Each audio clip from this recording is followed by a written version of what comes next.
تاریخ میں جتنے مشہور یہودی سائنسدان، فلاسفی، ادیب، مفکر اور دانشور گزرے ہیں، ان میں سے اکثر روحانی پیشور اور جادوگر ماہر تھے۔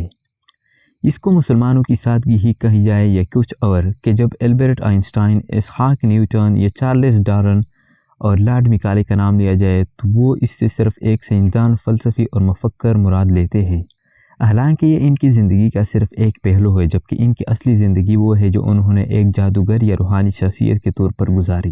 بلکہ اگر یہ کہا جائے تو غلط نہ ہوگا کہ ان کی سائنسی کاوشوں میں اس تلمساتی دنیا کا بڑا دخل ہے جہاں انہوں نے ابلیس و شیاطین کے ساتھ مل کر کام کیا۔ راکم نے برمودا، تیقون اور دجال میں محمد عیسیٰ داؤد کے حوالے سے یہ بات لکھی تھی کہ البرٹ آئنسٹائن کی سائنسی تحقیق میں دجال کا تعاون کرتا رہا ہے۔ محمد عیسیٰ داؤد کے اس خیال کی بنیاد ان کے اس نظریے پر قائم ہے کہ موجودہ جدید ٹیکنالوجی کا علم یہودی سائنسدانوں سے پہلے ابلیس، دجال اور ان کے جنات کو تھا۔ بندے کے پاس اس حوالے سے کوئی اور دلیل نہیں تھی، لیکن الحمدللہ اب اس کی ایک دلیل ملی ہے، جس کو شیخ الاسلام امام ابن تیمیہ رحمۃ اللہ علیہ نے مجموعۃ الفتاوی میں بیان کیا ہے۔ ابن تیمیہ رحمۃ اللہ علیہ اس بحث میں یہ بیان فرما رہے ہیں کہ شیطان کس طرح لوگوں کو دھوکہ دیتا ہے، شیخ اور مرید کو کس طرح دھوکے میں ڈالنے کی کوشش کرتا ہے۔ لوگ جب اللہ کے علاوہ کسی بندے کو حاجت روا ماننے لگتے ہیں تو شیطان اس کے سامنے اس بت کی شکل میں آ جاتا ہے اور اس کی حاجت پوری کر دیتا ہے۔ اس طرح یہ آدمی سمجھتا ہے کہ میری حاجت واقعی میرے شیخ نے پوری کی ہے۔ اسی طرح جب کوئی مرید دور سے اپنے شیخ کو پکارتا ہے تو شیطان اس کی آواز کو شیخ تک پہنچا دیتا ہے۔ اگر شیخ متبع شریعت نہیں ہے تو اس کی پہچان نہیں پاتا اور جواب دیتا ہے، تو اس جواب کو شیطان اس مرید تک پہنچا دیتا ہے۔ اس طرح مرید دھوکے میں پڑ جاتا ہے اور سمجھ بیٹھتا ہے کہ میرے شیخ دور سے ہی میری حاجت روائی کر دیتے ہیں۔ اس طرح کا ایک واقعہ ابن تیمیہ رحمۃ اللہ علیہ نے لکھا ہے، جو ابن تیمیہ رحمۃ اللہ علیہ کو خود ایک شیخ نے سنایا جن کے ساتھ یہ واقعہ پیش آیا۔ ان شیخ نے بتایا کہ جنات نے مجھے ایک سفید چمکدار کوئی چیز دکھا دی جو پانی اور شیشے کی طرح تھی۔ مجھے جس چیز کی خبر وہ دینا چاہتے تھے اس سفید چیز میں تصویری شکل میں دکھانا چاہتے تھے، چنانچہ لوگوں نے اس کے ذریعے خبر دی اور وہ جنات مجھ تک میرے مرید کی باتیں پہنچا دیتے تھے جو مجھ سے مدد مانگتے۔ اس واقعے میں دو چیزیں قابل غور ہے۔ ایک یہ کہ سفید چمکیلی چیز جو پانی اور شیشے کی طرح تھی، اس کو آپ بآسانی ٹی وی اور کمپیوٹر مانیٹر کی اسکرین کہہ سکتے ہیں۔ ٹی وی اسکرین میں کرنٹ دے یا اس میں اگر کوئی سگنل نہ ہو تو یہ سفید چمکدار پانی اور شیشے کی طرح ہی لگتی ہے۔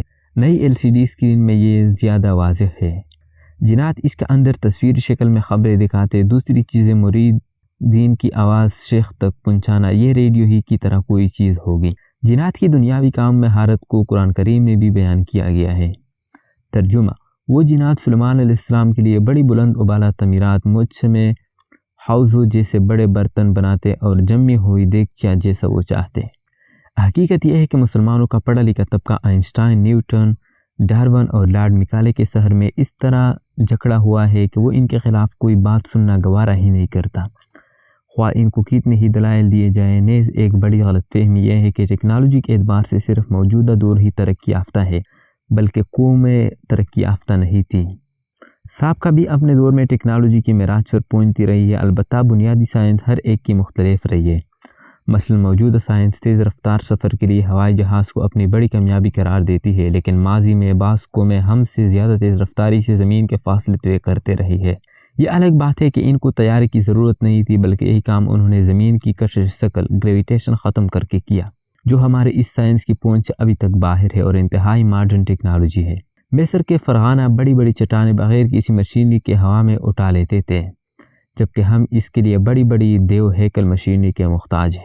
لہٰذا یہ کوئی اتنی خیرت کی بات نہیں ہے کہ یہودی سائنسدانوں کو ان کے ایجادات میں جنات و شیاطین تعاون کرتے رہتے ہیں، جبکہ یہ بات تاریخ سے ثابت ہے کہ اسحاق Newton, David Ricardo, Karl Marx, Freud, Jung جانگ صرف سائنسدان نہیں بلکہ کٹر یہودی روحانی شخصیتیں تھیں جو قبائلی یہودیوں کا جادوئی علم بھی رکھتی تھیں۔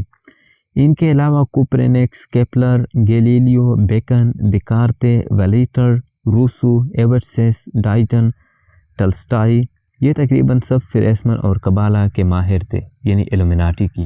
دوستو، یہ معلوماتی ویڈیو میں نے آپ کو اس لیے بنائی تاکہ آپ سمجھ سکیں کہ آخرکار ٹیکنالوجی کی مقصد کیا ہے اور یہ کس بنیاد پر ہمارے سامنے آتی ہے۔